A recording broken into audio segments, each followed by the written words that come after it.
ہم کریں گے ہر مظلوم کی حمایت۔ السلام علیکم، میں ہوں حرین فاطمہ اور آپ دیکھ رہے ہیں حمایتی نیوز HD چینل۔ نظر ڈالتے ہیں آج کی اہم خبروں پر۔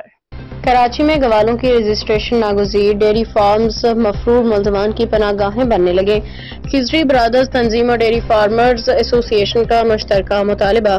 پاکستان خضری برادرز تنظیم رجسٹرڈ مرکزی کمیٹی کی جانب سے کیٹل اینڈ ڈیری فارمرز ایسوسی ایشن کے اس مطالبے کی مکمل حمایت کا اعلان کیا گیا کہ کراچی بھر کے ڈیری فارمرز اور باڑوں میں موجود گوالوں ملازمین کی رجسٹریشن فوری طور پہ کی جائے۔ مرکزی قیادت کا کہنا ہے کہ یہ اقدام نہ صرف ڈیری فارمرز کے حقوق کے تحفظ بلکہ شہر کی کراچی کے امن و امان کو یقینی بنانے کے لیے ناگزیر ہے۔ ان کا کہنا تھا کہ ان کی تنظیم ہمیشہ ایسے اقدامات کی حمایت کرتی ہے جو عوام کی جان و مال کے تحفظ، فلاح و بہبود کے لیے کیے جائیں۔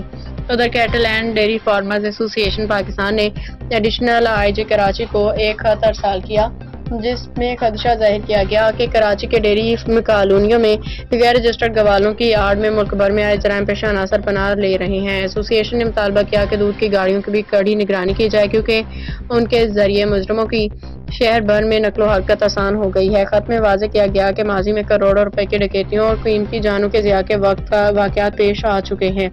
3 سال کی کوششوں کے باوجود تلاش ایپ کے ذریعے گوالوں کے رجسٹریشن کا منصوبہ پایہ تکمیل تک نہیں پہنچ سکا۔ SHO تھانہ سکن عدیل شاہ نے بھی زور دیا کہ گوالوں کے رجسٹریشن نہایت ضروری ہے۔ ڈیری فارمرز کو مشورہ دیا گیا کہ وہ گوالوں کو ان کا مکمل حق ادا کریں کیونکہ وہ اپنے گاؤں خاندان گھر سے دور ہو کے 24 گھنٹے کے لیے کام کر رہے ہیں۔ رپورٹ میں اس بات پہ زور دیا گیا کہ گوالوں کی بنیادی ضروریات تحفظات کا خیال رکھا جائے تاکہ حالیہ افسوسناک واقعات جیسے قتل و جرائم کی روک تھام ممکن ہو سکے۔ حاکم علی دل کی رپورٹ، روزنامہ حمایتی نیوز۔